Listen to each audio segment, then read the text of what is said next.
യഹൂദന്മാർ ഭൂമിയിൽ എല്ലായിടത്തും ചിതറിക്കിടക്കുന്നവർ ഒരുമിച്ച് യെരുശലേമിൽ ഒന്നിച്ചു കൂടുമോ എന്നുള്ളൊരു വിഷയമാണ് നാം ഇന്ന് ചിന്തിക്കുന്നത്.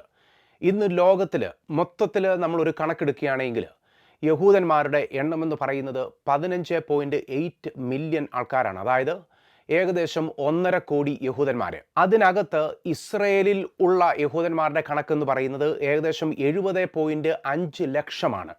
ഇസ്രയേലിന് വെളിയിലുള്ള യഹൂദന്മാരുടെ കണക്ക് എന്ന് പറയുന്നത് 80.2 ലക്ഷമാണ്. അതായത് ഇസ്രയേലിൽ താമസിക്കുന്ന യഹൂദന്മാരെക്കാളും ഏകദേശം 10 ലക്ഷം യഹൂദന്മാരും കൂടെ കൂടുതൽ വെളിയിൽ താമസിക്കുന്നു എന്നുള്ളതാണ് നമ്മൾ മനസ്സിലാക്കുന്നത്. ഇതിൽ വെച്ചും ഏറ്റവും കൂടുതൽ യഹൂദന്മാർ താമസിക്കുന്നത് അമേരിക്കയിലാണ്. ഏകദേശം 60.3 ലക്ഷം യഹൂദന്മാരാണ് അമേരിക്കയിൽ താമസിക്കുന്നത്. ഫ്രാൻസിൽ ഏകദേശം 4.5 ലക്ഷം യഹൂദന്മാർ താമസിക്കുന്നു. കാനഡയിൽ ഏകദേശം 4 ലക്ഷം യഹൂദന്മാർ താമസിക്കുന്നു. UK മുഴുവനും എടുത്തു നോക്കുകയാണെങ്കിൽ ഏകദേശം 3 ലക്ഷം യഹൂദന്മാരാണ് അവിടെ പാർക്കുന്നത്. അർജന്റീനയാണ് അടുത്ത ഒരു മേജർ യഹൂദന്മാരുടെ പോപ്പുലേഷൻ ഉള്ള സ്ഥലമെന്ന് പറയുന്നത്. ഏകദേശം 1,70,000 യഹൂദന്മാർ അർജന്റീനയിൽ താമസിക്കുന്നു. അങ്ങനെ ലോകത്തിൻ്റെ വിവിധ ഭാഗങ്ങളിൽ, എന്തിന് നമ്മുടെ ഇന്ത്യയിലെ വടക്ക് കിഴക്കൻ സംസ്ഥാനങ്ങളിൽ പോലും ഇപ്പോഴും യഹൂദന്മാരുടേതായിട്ടുള്ള ചെറിയ ചെറിയ സാന്നിധ്യങ്ങളുണ്ട്. ഇവരൊക്കെയും അവരുടെ സ്വന്തം ദേശമായ ഇസ്രയേലിലേക്കും യെരുശലേമിലേക്കും മടങ്ങിപ്പോകുന്ന ഒരു കാഴ്ചയും വാർത്തകളുമാണ് നമ്മളിപ്പോൾ കണ്ടുകൊണ്ടിരിക്കുന്നത്. ഇനിയും യഹൂദന്മാരുടെ മറ്റൊരു കണക്ക് കൂടിയുണ്ട്. അതെന്ന് പറയുന്നത് എൻലാർജ്ഡ് ജൂയിഷ് പോപ്പുലേഷൻ എന്നുള്ളൊരു കണക്കാണ്. അതിനകത്ത് ഒരു യഹൂദ മാതാവോ ഒരു യഹൂദ പിതാവോ മാത്രം ഉള്ള യഹൂദന്മാർ, അവർ പകുതി യഹൂദന്മാരാണ്. അവരുടെ കണക്കും കൂടെ കൂട്ടുകയാണെങ്കിൽ ഏകദേശം 2 കോടി യഹൂദന്മാരാണ് ലോകത്ത് മുഴുവനും പാർക്കുന്നത്. അതായത് ലോകത്തിലെ മുഴുവൻ ജനസംഖ്യയുടെ കണക്ക് നമ്മൾ എടുത്തു നോക്കുകയാണെങ്കിൽ നമ്മൾ പറയുന്നത് 8.28 ബില്യൺ ആൾക്കാർ ഈ ഭൂമുഖത്ത് ഉണ്ട് എന്നാണ് പറയുന്നത്. അതിനകത്ത് 0.2% മാത്രമാണ് യഹൂദന്മാരുടെ ആ ഒരു പോപ്പുലേഷൻ എന്ന് പറയുന്നത്. യഹൂദന്മാർ ഈ ഭൂമിയിലെ വളരെ ചെറിയ ഒരു ഗ്രൂപ്പ് ഓഫ് പീപ്പിൾ മാത്രമാണെന്ന് കണക്കുകളിലൂടെ വ്യക്തമാണ്. ഈ കാലയളവ് എന്ന് പറയുന്നത് ഒരു ഹോം കമ്മിങ്ങിൻ്റെ കാലയളവാണ്. അതായത് യഹൂദന്മാർ they are making their way to Jerusalem, അവരുടെ ഇസ്രയേലിലേക്ക് സ്വദേശത്തേക്ക് മടങ്ങി വന്നുകൊണ്ടിരിക്കുന്ന ഒരു സമയമാണ്. ടു മേക്ക് അലിയ എന്നാണ് അതിൻ്റെ അർത്ഥം. അല്ലെങ്കിൽ തിരികെ വരുന്നവരെ നമ്മൾ വിളിക്കുന്നത് അലിയ ചെയ്യുന്നവർ എന്നുള്ള പേരിലാണ് നമ്മൾ അവരെ കണക്കാക്കുന്നത്. അവരുടെ എണ്ണം കൂടിക്കൊണ്ടിരിക്കുകയാണ്. ഇസ്രായേൽ മക്കൾ അവരുടെ സ്വന്തം ദേശം വിട്ടുപോകേണ്ട സാഹചര്യങ്ങൾ നമുക്കറിയാവുന്നതാണ്. ഒരു ദിവസം കൊണ്ട് ഉണ്ടായതല്ല. അത് യേശു ക്രിസ്തു ഈ ഭൂമിയിൽ വരുന്നതിന് മുമ്പ് തന്നെ നടക്കുന്ന സാഹചര്യങ്ങളിൽ നിന്നും ഉടലെടുത്ത ചില സന്ദർഭങ്ങളിലൂടെയാണ് ഇങ്ങനെയുള്ള യഹൂദന്മാരുടെ ചിതറിപ്പോക്ക് ഭൂമിയിൽ ഉണ്ടായത്. BC 722 ഇസ്രായേലിലെ 10 ഗോത്രങ്ങളെ അശൂര്യർ വന്ന് ചിതറിച്ചത് നമുക്കറിയാം. BC 586 ബാബിലോണിയർ വന്ന് യെരുശലേമിനെ അതിനെ പിടിച്ചടക്കിയ കഥ നമുക്കറിയാം. ഇതുകൂടാതെ ഏറ്റവും പ്രധാനപ്പെട്ട യഹൂദന്മാരുടെ ഒരു കൊഴിഞ്ഞുപോക്ക് അല്ലെങ്കിൽ ചിതറിപ്പോക്ക് യെരുശലേമിൽ നിന്നും മറ്റ് ലോകരാജ്യങ്ങളിലേക്ക് സംഭവിച്ചത് AD 70 റോമക്കാരുടെ ആ ഒരു ആക്രമണത്തിൻ്റെ സമയത്തായിരുന്നു. യഹൂദന്മാർക്ക് അവരുടെ ആലയം നഷ്ടപ്പെട്ടു. അവർ ലോകത്തിൻ്റെ വിവിധ ഭാഗങ്ങളിലേക്ക് ചിതറിപ്പോകേണ്ടതായിട്ട് വന്നു. 135, അതായത് AD ക്രിസ്തു കഴിഞ്ഞതിന് ശേഷം, ക്രിസ്തു വന്നതിന് ശേഷം AD 135 മറ്റൊരു കലാപം യെരുശലേമിൽ നടന്നു. അതിൻ്റെ പരിണിതഫലമായും അനേക യഹൂദന്മാർ ചിതറിപ്പോവുകയുണ്ടായി. AD 429 ഒരു വലിയ കൊഴിഞ്ഞുപോക്ക് ഉണ്ടായി. ബൈസാന്തിയൻ ഭരണകൂടം അവിടെ ഭരിച്ചുകൊണ്ടിരുന്ന സമയത്തായിരുന്നു യഹൂദന്മാർ പോകേണ്ടതായിട്ട് വന്നത്. എന്നാൽ ഈ സമയത്തൊക്കെയും യഹൂദന്മാരുടെ ഒരു ചെറിയ കൂട്ടം അവിടെ അവശേഷിച്ചിരുന്നു എന്നുള്ളത് നമ്മൾ മനസ്സിലാക്കേണ്ടതായിട്ടുണ്ട്. യഹൂദന്മാർ അവിടെ സ്വന്തം ദേശത്ത് നിന്ന് പോയത് ഒരൊറ്റ സംഭവം കൊണ്ടല്ല, എന്നാൽ പല സമയങ്ങളിലായി അവർക്ക് ആ ഒരു ദേശം വിട്ടു പോകേണ്ടതായിട്ട് വന്നു. ഇതിൻ്റെ പ്രധാനപ്പെട്ട ഇവൻ്റ് നടന്നത് ഏകദേശം 2700 വർഷങ്ങൾക്ക് മുമ്പായിരുന്നു എന്നുള്ളത് നമ്മൾ മനസ്സിലാക്കുന്നുണ്ട്. എന്നാൽ ഈ ഒരു കാലയളവ് എന്ന് പറയുന്ന യഹൂദന്മാർ ഞാൻ പറഞ്ഞതുപോലെ മടങ്ങി വരികയാണ്. ഇതിന് നിദാനമായി തീർന്ന ഏറ്റവും പ്രധാനപ്പെട്ട കാരണങ്ങളിൽ ഒന്നാമത്തെ കാരണമെന്ന് പറയുന്നത് 19ാമത്തെ നൂറ്റാണ്ടിൻ്റെ അവസാന സമയമായപ്പോഴത്തേക്കും യഹൂദന്മാർക്ക് അവരുടെ സ്വദേശത്തേക്ക് മടങ്ങി വരണമെന്നുള്ള ഒരു ആഗ്രഹമുണ്ടായി.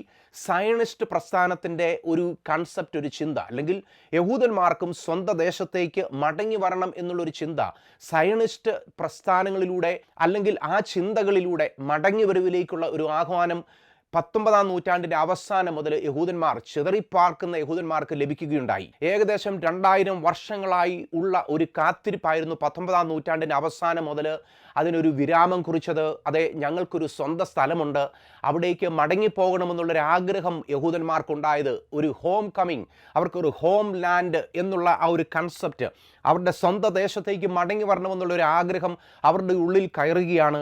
അതിന് പുറകിലുള്ള കാരണങ്ങൾ എന്ന് പറയുന്നത് ഒന്നാമത് സയണിസ്റ്റ് പ്രസ്ഥാനമാണ്. രണ്ടാമത്തെ കാര്യം എന്ന് പറയുന്നത് ആൻറ്റി സെമിറ്റിക് സ്പിരിറ്റാണ്. അതായത് ലോകത്ത് എവിടെയും യഹൂദന്മാർക്ക് വിപരീതമായി, വിരോധമായി ഒരു ആത്മാവ് വ്യാപരിക്കുവാനായിട്ട് തുടങ്ങി, ഒരു ചിന്ത വ്യാപരിക്കുവാൻ തുടങ്ങി. യഹൂദന്മാർ ഏതൊക്കെ ദേശത്ത്, യൂറോപ്പിലും ഒക്കെ പോയി എന്തെല്ലാം കോൺട്രിബ്യൂഷൻസ് നടത്തിയാലും അവരെ അവസാനം ഉപദ്രവിക്കുന്ന അവസ്ഥകളിലേക്ക് വന്നു. പ്രധാനമായും അവർ ചരിത്രത്തിലൂടെ കടന്നുപോയ മറ്റൊരു ഉപദ്രവം എന്ന് പറയുന്നത്, ഫോറിൻ ലാൻഡിൽ അവർ നേരിട്ട ഒരു ഉപദ്രവം എന്ന് പറയുന്നത് ഹിറ്റ്ലറുടെ കാലത്തുണ്ടായിരുന്ന ഹോളോകോസ്റ്റ് ഇവൻറ്റുകളിലൂടെയാണ്. ആ സമയത്ത് നമ്മൾ കാണുന്നത് അനേക യഹൂദന്മാർ മരിച്ചു പോകുന്നതായും അതിനുശേഷമുള്ള സമയത്താണെ പോലും യഹൂദന്മാരൊരു അധികപ്പറ്റായി തീരുന്നതായും, അതെ, ഒരു രാജ്യങ്ങളിലും അവർക്ക് സ്വസ്ഥത തരാത്ത രീതിയിൽ മറ്റ് രാജ്യങ്ങൾ അവരെ വിദ്വേഷിച്ച് വെറുത്ത് പുറന്തള്ളുന്ന ഒരു അവസ്ഥയിലേക്ക് കൊണ്ടുവരുന്നതായും നമ്മൾ മനസ്സിലാക്കുന്നുണ്ട്. 1948 the modern state of Israel നിലവിൽ വന്നതോടുകൂടെ അവർക്ക് അതേ സ്വന്തം ദേശത്തേക്ക് മടങ്ങി വരണമെന്നുള്ള അതിയായ ആഗ്രഹം അവരുടെ ഉള്ളിലേക്ക് വരികയാണ്. കാരണം അവർ ബാക്കിയുള്ള എല്ലാ രാജ്യങ്ങളിൽ ചെന്നാലും അവർ ഒരു അധികപ്പറ്റാണ്, അവരെ കൊണ്ട് പ്രയോജനമില്ല, അല്ലെങ്കിൽ അവരെ പുറന്തള്ളുന്ന അവസ്ഥയിൽ അവർ ആയിരുന്ന സമയത്ത് 1948 ഇസ്രയേൽ എന്നുള്ള രാഷ്ട്ര രൂപീകരണവും ഇതിൻ്റെ പുറകിലുള്ള പ്രധാനപ്പെട്ട മടങ്ങിവരവിൻ്റെ പുറകിലുള്ളൊരു പ്രധാനപ്പെട്ട കാരണമായി വരുന്നതായി നമ്മൾ മനസ്സിലാക്കുന്നുണ്ട്. മറ്റൊരു പ്രധാനപ്പെട്ട കാരണമെന്ന് പറയുന്നത് ബൈബിൾ പ്രോഫസിയാണ്. അതായത് വിശുദ്ധ വേദപുസ്തകത്തിൽ വളരെയധികം പ്രോഫസികൾ അവരുടെ മടങ്ങി വരവിനോടുള്ള ബന്ധത്തിലുണ്ടായിരുന്നു. യഹൂദന്മാരെ സംബന്ധിച്ചിടത്തോളം മടങ്ങി വരിക എന്ന് പറയുന്നത്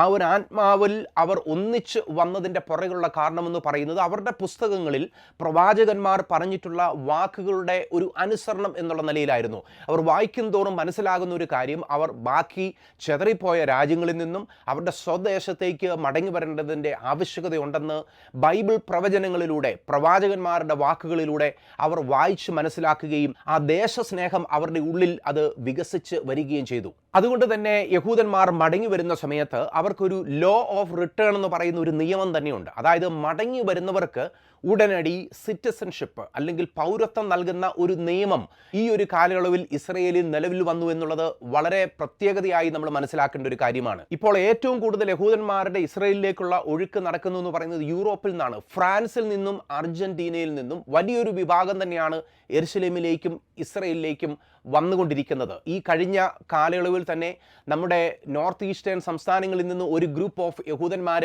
യെരുശലേമിലേക്ക് മടങ്ങിപ്പോയ വാർത്ത നമ്മളെല്ലാവരും കണ്ട വാർത്ത തന്നെയാണ്. മടങ്ങി വരുന്നത് ഇസ്രയേൽ എന്ന് പറയുന്ന ഒരു രാജ്യത്തിലേക്ക് വരുന്നത് എന്നുള്ളത് മാത്രമല്ല, അവിടുത്തെ സിറ്റിസൺഷിപ്പ് ലഭ്യമാകുന്നു എന്നുള്ളത് മാത്രമല്ല, അവരെ സംബന്ധിച്ചിടത്തോളം അവരൊരു കൾച്ചറിലേക്കാണ് മടങ്ങി വരുന്നത്. അവരെ സംബന്ധിച്ചിടത്തോളം അവർ ഒരു ഹിസ്റ്ററിയിലേക്ക്, ചരിത്രത്തിലേക്കാണ് മടങ്ങി വരുന്നത്. യഹൂദന്മാരെ സംബന്ധിച്ചിടത്തോളം അവർ ഒരു ആത്മീയതയിലേക്കാണ് മടങ്ങി വരുന്നത്. അവരുടെ സ്വന്തം മണ്ണിലേക്കാണ് മടങ്ങി വരുന്നത്.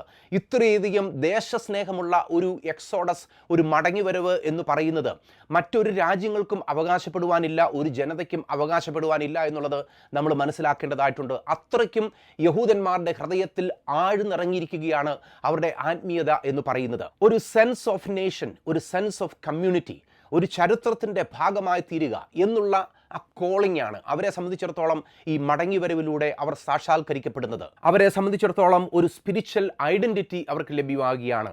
അവരെ സംബന്ധിച്ചിടത്തോളം ഈ ഒരു ഹോം കമ്മിങ് എന്ന് പറയുന്നത് ഒരു ഐഡിയോളജിക്കൽ ഹോം കമ്മിങ് ആണ്. അതായത് ആശയപരമായും അവർ അവരുടെ സ്വന്തം ഭവനത്തിലേക്കും സ്വന്തം മണ്ണിലേക്കും അവർ വന്ന് എത്തുകയാണ്. ഇപ്പോൾ ഇസ്രായേലിനെ സംബന്ധിച്ച് നമുക്കറിയാം, സൈനികപരമായി വളരെയധികം ടെൻഷൻ നടക്കുന്ന ഒരു കാലയളവാണെങ്കിൽ പോലും ഈ കാലയളവിലാണ് യഹൂദന്മാരുടെ ഏറ്റവും കൂടുതലുള്ള ഒരു ഒഴുക്ക് ഇസ്രായേലിലേക്ക് നടക്കുന്നു എന്നുള്ളതും നമ്മൾ മനസ്സിലാക്കേണ്ട കാര്യമാണ്. 2025 ആ ഒരു വർഷം മാത്രം നമ്മൾ എടുത്തു നോക്കുകയാണെങ്കിൽ ഏകദേശം 9,000 യഹൂദന്മാരാണ്. ചെറിയൊരു നമ്പറല്ല. യഹൂദന്മാരുടെ ജനസംഖ്യ വെച്ച് നമ്മൾ എടുത്തു നോക്കുകയാണെങ്കിൽ അതൊരു വലിയ ഒരു നമ്പറാണ്. അവരെ സംബന്ധിച്ചിടത്തോളം ഇത്രയും നാൾ അവർ ആയിരുന്ന രാജ്യങ്ങളിൽ നിന്നും അവരുടെ സകലതും വിറ്റുപിറക്കി വിസിറ്റിങ്ങിന് വരുന്നതല്ല, ഇസ്രയേലിൽ വന്ന് പൗരത്വം സ്വീകരിച്ച് അവിടെ പാർക്കുക, ഇത്രയും യുദ്ധങ്ങളൊക്കെ നടക്കുന്നതിൻ്റെ ഇടയിൽ വന്ന് ലാൻഡ് ചെയ്യുക എന്ന് പറയുന്നത് അതൊരു ചെറിയ കാര്യമല്ല. അത്രയ്ക്കും റിസ്കി ആയിട്ടുള്ള ഒരു മൂവ് തന്നെയാണ് അവർ നടത്തുന്നത്. എന്നാൽ അവർ അതിന് മുതിരുന്നു എന്നുള്ളത് നമ്മൾ ചരിത്രത്തിൽ നിന്നും നമ്മൾ മനസ്സിലാക്കേണ്ട പ്രാധാന്യമുള്ള ഒരു വിഷയം തന്നെയാണ്. യഹൂദന്മാർ വന്ന് ലാൻഡ് ചെയ്യുന്നവരെ സംബന്ധിച്ചിടത്തോളം അവർ ആ രാജ്യത്തിൻ്റെ ആത്മാവിലേക്ക് ഇറങ്ങി ചെല്ലുന്നതിന് വേണ്ടി പല പ്രോഗ്രാമുകൾ അവർക്ക് വേണ്ടി വെയിറ്റ് ചെയ്യുന്നുണ്ട്. പല പാക്കേജുകൾ, വെൽക്കം പാക്കേജുകൾ അവർക്ക് വേണ്ടി വെയിറ്റ് ചെയ്യുന്നുണ്ട്. അവരെ സംബന്ധിച്ചിടത്തോളം ആ ഇസ്രയേലിലേക്ക് ലാൻഡ് ചെയ്യുന്നത് തന്നെ എല്ലാ ദിവസവും അനേകം ഓർമ്മപ്പെടുത്തലുകളാണ്. അനേകം ഹോളിഡേയ്സ് ഉണ്ട്, ഉത്സവങ്ങളുണ്ട്, ആചാരങ്ങളുണ്ട്. അവരെ സംബന്ധിച്ചിടത്തോളം ഓരോ നിമിഷങ്ങളും അവർ ഒരു യഹൂദനായി ജീവിക്കുവാൻ അവർക്കൊരു പ്രിവിലേജ് ഉണ്ടാവുകയാണ്. യെരുശലേമിലേക്ക് വരുന്ന യഹൂദന്മാരെ സംബന്ധിച്ചിടത്തോളം ഒരു ഹൈടെക് സമൂഹം തന്നെയാണ്. അതായത് ടെക്നോളജി എന്ന് പറയുന്നത് യഹൂദന്മാരുടെ ഇടയിൽ ഇസ്രയേലിൽ വളരെയധികം അഡ്വാൻസ് ചെയ്തിരിക്കുന്ന കാര്യമാണ്. അവരുടെ സാമ്പത്തിക വളർച്ചയെന്ന് പറയുന്നത് മറ്റ് രാജ്യങ്ങളെ അപേക്ഷിച്ചും വളരെ മുൻപന്തിയിൽ തന്നെ നിൽക്കുന്ന സാമ്പത്തിക വ്യവസ്ഥയാണ് ഇസ്രയേലിൽ ഉള്ളത് എന്നുള്ളത് നമ്മൾ മനസ്സിലാക്കുന്നു. അതുകൊണ്ട് തന്നെ വിദേശ രാജ്യങ്ങളിൽ നിന്ന് വരുന്നവരെ സംബന്ധിച്ചിടത്തോളം ആദ്യം ഒരു സെറ്റിൽ ചെയ്യുവാൻ ഒരല്പം ബുദ്ധിമുട്ട് കാണുന്നു എങ്കിലും ഗവൺമെൻറ് അവർക്ക് ആവശ്യമുള്ള സകല പാക്കേജുകൾ നൽകുകയാണ്. അവർക്ക് ഒരു സ്ഥലം വാങ്ങിക്കുവാൻ താല്പര്യമെങ്കിൽ അതിനുള്ള മോർഗേജ് ഗവൺമെൻറ് നൽകുന്നുണ്ട്. വീട് പണിയുന്നതിന് വേണ്ടി പലിശ വളരെ കുറഞ്ഞ ലോണുകളുമൊക്കെ ഇസ്രായേൽ ഗവൺമെൻറ് നൽകുന്നുണ്ട്. അവരെ സംബന്ധിച്ചിടത്തോളം ഫ്രീ എബ്രായ ഭാഷയുടെ ക്ലാസ്സുകൾ നടക്കുന്നു. അവർ അവരുടെ ആ ഒരു ലാൻഡിലേക്ക് വരുന്ന സമയത്ത്, അല്ലെങ്കിൽ അവരുടെ ഹോം ലാൻഡിലേക്ക് വരുന്ന സമയത്ത് അവിടെയുള്ള കൾച്ചറിനെയും അവിടെയുള്ള ഭാഷയെയും ആത്മീയതയെയും ഒന്നുകൂടെ മനസ്സിലാക്കുവാൻ റീഡിഫൈൻ ചെയ്യുന്നതിന് വേണ്ടി, അതിലേക്ക് അവർ ഒന്ന് ഇൻ്റഗ്രേറ്റ് ചെയ്യുന്നതിന് വേണ്ടി അനേക പ്രോഗ്രാമുകൾ ഗവൺമെൻറ് ഇതിനോടകം രൂപീകരിച്ചിരിക്കുന്നു എന്നുള്ളത് നമ്മൾ മനസ്സിലാക്കുന്നു. ഹൗസിംഗ് അസിസ്റ്റൻറ്റുകളും ഗ്രാൻറ്റുകളും എല്ലാം ഉണ്ട്. ഇതിനെ നമ്മളൊരു അലിയ പാക്കേജ് എന്നാണ് വിളിക്കുന്നത്. അതായത് മടങ്ങി വരുന്ന അലിയ ചെയ്യുന്ന യഹൂദന്മാർക്ക് അലിയ പാക്കേജ് യഹൂദ നാട്ടിൽ കാത്തിരിക്കുന്നു എന്നുള്ളത് നമ്മൾ മനസ്സിലാക്കുന്നു. നമ്മൾ മനസ്സിലാക്കേണ്ട മറ്റൊരു കാര്യം എന്ന് പറയുന്നത് യഹൂദ നാട്ടിലെ അല്ലെങ്കിൽ ഇസ്രയേലിലെ 93% ലാൻഡും അതിനെ മാനേജ് ചെയ്യുന്നത് യഹൂദന്മാരുടെ ഗവൺമെൻറ് തന്നെയാണ് എന്നുള്ളത് നമ്മൾ മനസ്സിലാക്കുന്നുണ്ട്. അവിടെ ബാക്കിയുള്ള പൗരന്മാർ ചെയ്യുന്നത് അതിനെ ലീസ് ചെയ്യുകയാണ്. അതായത് ഇസ്രയേൽ ലാൻഡ് അതോറിറ്റിയിൽ നിന്ന് ലീസ് എടുക്കുക മാത്രമാണ് ചെയ്യുന്നത്. അതിൻ്റെ അടിസ്ഥാനപരമായിട്ടുള്ള ഓണർഷിപ്പ് എന്ന് പറയുന്നത് അത് യഹൂദന്മാർക്ക് തന്നെയാണ്, അത് ഗവൺമെൻറ്റിന് തന്നെയാണ്. അത് ബാക്കിയുള്ള ആരും അപഹരിച്ചുകൊണ്ട് പോകാതിരിക്കാനും മറിച്ചു വയ്ക്കാതിരിക്കുന്നതിന് വേണ്ടിയും ആ സ്ഥലത്തിൻ്റെ പരിപൂർണ പ്രമാണം കയ്യിലിരിക്കുന്നത് അത് ഗവൺമെൻറ്റിൻ്റെ കയ്യിലാണ് എന്നുള്ളതും നമ്മൾ മനസ്സിലാക്കേണ്ട കാര്യമാണ്. എന്നാൽ നമ്മൾ മനസ്സിലാക്കേണ്ട കാര്യമെന്ന് പറയുന്നത് നമ്മുടെ ബൈബിൾ പ്രോഫസിയെ നമ്മൾ എടുത്തു നോക്കുകയാണെങ്കിൽ, യഹൂദന്മാരോടുള്ള പ്രോഫസിയെ നമ്മൾ എടുത്തു നോക്കുകയാണെങ്കിൽ, ഇനിയും ബൈബിൾ ഇവൻസിൻ്റെ അന്ത്യകാല പ്രവചനങ്ങളെ നമ്മൾ എടുത്തു നോക്കുകയാണെങ്കിലും ഇതെന്ന് പറയുന്നത് ഒരു സെൻട്രൽ പ്രോമിസാണ്. അതായത് യഹൂദന്മാർ അവരുടെ സ്വദേശത്തേക്ക് മടങ്ങി വരുന്നു എന്നുള്ളത്. ഞാൻ ആദ്യം ചോദിച്ച ഒരു ചോദ്യമുണ്ട്, എല്ലാ യഹൂദന്മാരും ഇസ്രയേലിലേക്ക് മടങ്ങി വരുമോ എന്നുള്ളൊരു ചോദ്യമാണ്. മടങ്ങി വരുമോ എന്നുള്ളതിൻ്റെ ഉത്തരം എന്ന് പറയുന്നത് അവർ മടങ്ങി വരും എന്നുള്ളത് തന്നെയാണ്. എന്നാൽ ഇപ്പോൾ നമ്മൾ മനസ്സിലാക്കേണ്ടത് പകുതിയിലധികം യഹൂദന്മാർ ലോകത്തിൻ്റെ മറ്റ് രാജ്യങ്ങളിൽ അവർ സ്പ്രെഡ് ചെയ്തിരിക്കുകയാണ്. അമേരിക്കയിലൊക്കെ വളരെ വലിയ ഒരു യഹൂദന്മാരുടെ ഒരു കമ്മ്യൂണിറ്റി ഉണ്ട്. ഇവരെല്ലാവരും കൂടെ എപ്പോഴാണ് യഹൂദ നാട്ടിൽ തിരിച്ചു വരുന്നത് എന്നുള്ള ചോദ്യത്തിൻ്റെ ഉത്തരം എന്ന് പറയുന്നത് അതൊരു മഷിഹൈക ദൗത്യമായി, അല്ലെങ്കിൽ അവർ കാത്തിരിക്കുന്ന മഷിഹ അവർക്ക് വേണ്ടി ചെയ്തു കൊടുക്കുന്ന ഒരു കാര്യമായിട്ടാണ് യഹൂദന്മാർ വിശ്വസിക്കുന്നത്. മഷിഹ എപ്പോൾ യഹൂദന്മാരുടെ ഇടയിൽ പ്രത്യക്ഷപ്പെടും, ആ മഷിഹയുടെ നേതൃത്വത്തിലായിരിക്കും യഹൂദന്മാർ അവരുടെ സ്വദേശത്തേക്ക് മടങ്ങി വരുന്നത് എന്നുള്ളതാണ് അവർ മനസ്സിലാക്കുന്ന കാര്യം. അതെ, യഹൂദന്മാർ അവരുടെ സ്വദേശത്തേക്ക് വന്നുകൊണ്ടിരിക്കുകയാണ്. അവർ കൂടുതലായി ഇനി വരുവാനായി പോവുകയാണ്. ഇത്ര യുദ്ധങ്ങളൊക്കെ നടക്കുന്നതിൻ്റെ ഇടയിലും അവർ സ്വന്തമായി കരുതിയ മറ്റ് രാജ്യങ്ങളിൽ നിന്നും അവരുടെ സ്വന്തം ദേശത്തേക്ക് അവർ വന്നുകൊണ്ട് ഇരിക്കുന്ന ഒരു കാലയളവിലൂടെയാണ് നമ്മൾ കടന്നു പോയിക്കൊണ്ടിരിക്കുന്നത്. എന്നാൽ വളരെ പ്രധാനപ്പെട്ട ഒരു കാര്യമെന്ന് പറയുന്നത് യഹൂദന്മാരുടെ കംപ്ലീറ്റ് റെസ്റ്റോറേഷൻ, കംപ്ലീറ്റ് എക്സോഡസ്, പൂർണ്ണമായിട്ടുള്ള ആ ഒരു പുറപ്പാട് യഹൂദ നാട്ടിലേക്ക് നടക്കുന്നത് മശിഹയുടെ വരവോടുകൂടിയായിരിക്കും. അതൊരു മശിഹൈക ശുശ്രൂഷയായിരിക്കും എന്നുള്ളത് യഹൂദന്മാർ മനസ്സിലാക്കുന്നു. ആ ശുശ്രൂഷ നടക്കുന്ന കാര്യം എപ്പോഴാണെന്ന് ചോദിച്ചാൽ, യേശുക്രിസ്തു ഈ ഭൂമിയിൽ തൻ്റെ രാജ്യം സ്ഥാപിക്കുന്നതിന് വേണ്ടി വരുന്ന ആ മോമെൻറ്റിൽ ആയിരിക്കും, അല്ലെങ്കിൽ ആ സമയത്തായിരിക്കും യഹൂദന്മാർ എല്ലാവരും അവർ യഹൂദ നാട്ടിലേക്ക് വരുന്നത്. അവർ വരുന്ന കാലയളവിനെക്കുറിച്ച് വിശുദ്ധ വേദപുസ്തകം വളരെ വ്യക്തമായി നമ്മളോട് പറയുന്നുണ്ട് താനും. ഇനിയും നമ്മുടെ മുൻപിൽ വെളിപ്പെടുവാനുള്ള കാലം കാലം എന്ന് പറയുന്നത് എതിർ ക്രിസ്തുവിൻ്റെ ഭരണകാലമാണ്. 7 വർഷത്തെ ഭരണകാലം. അതിനുള്ളിൽ യഹൂദന്മാർ വളരെയധികം ക്രൂരമായ പീഡനങ്ങളിലൂടെ അവർ കടന്നുപോകും. അതിൻ്റെ അവസാനമാകുന്ന സമയത്ത് അവർ യേശു ക്രിസ്തു ആണ് മശിഹ എന്ന് മനസ്സിലാക്കും. യേശു ക്രിസ്തുവിൻ്റെ മഹത്വ പ്രത്യക്ഷത ഈ ഭൂമിയിൽ നടക്കും. യേശു ക്രിസ്തു ഈ ഭൂമിയെ 1000 ആണ്ട് വാഴുന്ന സമയത്ത് യഹൂദന്മാർ അവരുടെ സ്വദേശത്തേക്ക് അവർ പരിപൂർണമായും എത്തിച്ചേരും എന്നുള്ളത് തന്നെയാണ് നമ്മൾ മനസ്സിലാക്കുന്നത്. എന്നാൽ ഇപ്പോഴത്തെ അവസ്ഥയിൽ അവർ ബാക്കിയുള്ള രാജ്യങ്ങളിൽ അവർ വളർത്തപ്പന്മാരുടെ കീഴിലാണ് എന്നുള്ളതാണ് നമുക്ക് മനസ്സിലാക്കുവാൻ സാധ്യമായി തീരുന്നത്. ഒരു വചനം നമ്മൾ വായിക്കുകയാണ്, റെസ്റ്റോറേഷൻ വചനമാണിത്. യഹൂദന്മാർ അവരുടെ സ്വദേശത്തേക്ക് മടങ്ങി വരുന്നതിനുള്ള ബന്ധത്തിലുള്ള വളരെ പ്രോമിനൻ്റ് ആയിട്ടുള്ള ഒരു വാഗ്ദത്തമാണ്. അത് യെശയ്യാ പ്രവാചകന്റെ പുസ്തകം 49 അധ്യായം 20 വാക്യത്തിൽ ഇങ്ങനെയാണ് പറയുന്നത്: നിന്റെ പുത്രഹീനതയിലെ മക്കൾ സ്ഥലം പോരാതിരിക്കുന്നു, പാർപ്പാൻ സ്ഥലം തരിക എന്ന് നിന്നോട് പറയും. ഇതുവരെയും യഹൂദന്മാരെ സംബന്ധിച്ചിടത്തോളം അങ്ങനെ ഒരു ജാതി ഇല്ലായിരുന്നു എന്നുള്ളത് ആയിരുന്നു 1948 വരെ. they were vanished in history and vanished in different parts of the world. എന്നാൽ അവരെ സംബന്ധിച്ചിടത്തോളം അവർക്കൊരു പുനർജനനമുണ്ടോ എന്നുള്ളത് പോലും അറിയാൻ വയ്യാത്ത ഒരവസ്ഥയിലായിരുന്ന സമയത്ത് വചനം എങ്ങനെയാണ് പറയുന്നത്? നിന്റെ പുത്രഹീനതയിലെ മക്കൾ സ്ഥലം പോരാതിരിക്കുന്നു, പാർപ്പാൻ സ്ഥലം തരിക എന്ന് നിന്നോട് പറയും. അപ്പോൾ നീ നിന്റെ ഹൃദയത്തിൽ ഞാൻ പുത്രഹീനയും വന്ധിയും പ്രവാസിനിയും അലഞ്ഞു നടക്കുന്നുള്ളതുമായിരിക്കെ ആർ ഇവരെ പ്രസവിച്ച് വളർത്തിയിരിക്കുന്നു, ഞാൻ ഏകാഗിയായിരുന്നുവല്ലോ, അവർ എവിടെയായിരുന്നു എന്ന് പറയും. ഇസ്രായേൽ പറയുകയാണ്, അല്ലെങ്കിൽ പറയുന്ന ഒരു കാര്യമാണ്, ഇത്രയും യഹൂദന്മാർ എവിടെയായിരുന്നു എന്ന് പറയും. എനിക്ക് പുത്രന്മാരില്ലാതിരുന്ന സമയത്ത്, ഞാൻ ജനിപ്പിക്കാതിരുന്ന സമയത്ത്, ഇസ്രായേലിൽ ആരും യഹൂദന്മാർ ജനിക്കാതിരുന്ന സമയത്ത്, പ്രവാസങ്ങളിലേക്ക് പോയ സമയത്ത് ഇത്രയും പേർ എവിടെയായിരുന്നുവെന്ന് യഹൂദന്മാർ ചോദിക്കത്തക്ക രീതിയിൽ ഒരു വലിയ യഹൂദന്മാരുടെ ജനസംഖ്യ ഉണ്ടാകും എന്നുള്ളത് വിശുദ്ധ വേദപുസ്തകം പറയുകയാണ്. യഹോവയായ കർത്താവ് ഇപ്രകാരം അരുളി ചെയ്യുന്നു: ഞാൻ ജാതികൾക്ക് എൻ്റെ കൈ ഉയർത്തുകയും വംശങ്ങൾക്ക് എൻ്റെ കൊടി കാണിക്കുകയും ചെയ്യും. അവർ നിന്റെ പുത്രന്മാരെ തങ്ങളുടെ മാർവിൽ അണച്ചും പുത്രിമാരെ തോളിൽ എടുത്തും കൊണ്ടുവരും. അതായത് ദൈവത്തിൻ്റെ ഒരു പ്രത്യേക ഇടപെടലാണ് ഇപ്പോൾ നടന്നുകൊണ്ടിരിക്കുന്നത്. രാജ്യങ്ങൾക്ക് ദൈവം കൊടി കാണിക്കുകയാണ്, വംശങ്ങളോട് പറയുകയാണ് തിരികെ കൊണ്ടുവരിക എന്ന് പറയുന്നത്. ഇത് യഹൂദന്മാർ അവരുടെ സ്വദേശത്തേക്ക്, സ്വരാജ്യത്തിലേക്ക് അവരുടെ രാജ്യസ്നേഹം കൊണ്ട് മാത്രം വരുന്നതല്ല. ഇത് ദൈവത്തിൻ്റെ ഒരു പ്രവൃത്തിയായി വിശുദ്ധ വേദപുസ്തകത്തിൽ നിന്ന് നമ്മൾ വായിച്ചെടുക്കുന്നുണ്ട്. അടുത്ത വാക്യം എന്ന് പറയുന്നത്: രാജാക്കന്മാർ നിന്റെ പോറ്റപ്പന്മാരും അവരുടെ രാജ്ഞികൾ നിന്റെ പോറ്റമ്മമാരും ആയിരിക്കും, അവർ നിന്നെ സാഷ്ടാംഗം വണങ്ങും എന്നാണ് ഇവിടെ ദൈവത്തിൻ്റെ വചനം പറയുന്നത്. അതായത് ഇതുവരെയും നിന്നെ പാർപ്പിച്ചിരുന്നവരെ സംബന്ധിച്ചിടത്തോളം അവർ നിന്റെ പോറ്റപ്പന്മാരായിരുന്നു. അവർ നിന്റെ യഥാർത്ഥ, അല്ലെങ്കിൽ ആ രാജ്യങ്ങൾ നിന്റെ യഥാർത്ഥ നിലമല്ലായിരുന്നു, രാജ്യമല്ലായിരുന്നു. എന്നാൽ അവിടെ പാർക്കുന്നതിന് വേണ്ടിയുള്ള അവസരം നിനക്കുണ്ടായി. അമേരിക്കയിലും കാനഡയിലും ഫ്രാൻസിലും UK ഒക്കെ അതിനുള്ള അവസരമുണ്ടായി. എന്നാൽ അവരൊക്കെയും തിരികെ വരുന്ന ഒരു ചിത്രം യെശയ്യാ പ്രവാചകന്റെ പുസ്തകത്തിലൂടെ നമ്മൾ വായിച്ച് മനസ്സിലാക്കുകയാണ്. യഹൂദന്മാരുടെ റെസ്റ്റോറേഷൻ ഈ ഭൂമിയിൽ നടക്കുവാനുള്ള പ്രധാനപ്പെട്ട മറ്റൊരു കാര്യമാണ്. ആരെല്ലാം എതിർത്താലും, ഏതെല്ലാം രാജ്യങ്ങൾ അവരെ നശിപ്പിക്കുവാൻ ശ്രമിച്ചാലും വിശുദ്ധ വേദപുസ്തകം പറയുന്നത് അതുപോലെ നടന്നിരിക്കുക തന്നെ ചെയ്യും. വചനത്തിൻ്റെ ഫുൾഫിൽമെന്റ് തീർച്ചയായിട്ടും ഉണ്ടാകും. ഇതിനെ എതിർത്ത് നിൽക്കുവാനോ ഇതിനെ തകിടം മറിച്ച് കളയുവാനോ ആർക്കും സാധ്യമാവുകയില്ല. നൂറ്റാണ്ടുകളായി ചരിത്രത്തിൽ ഇല്ലാതിരുന്ന ഒരു രാജ്യം 1948 സ്ഥാപിതമായ സമയത്ത് അതുതന്നെയാണ് സംഭവിച്ചത്.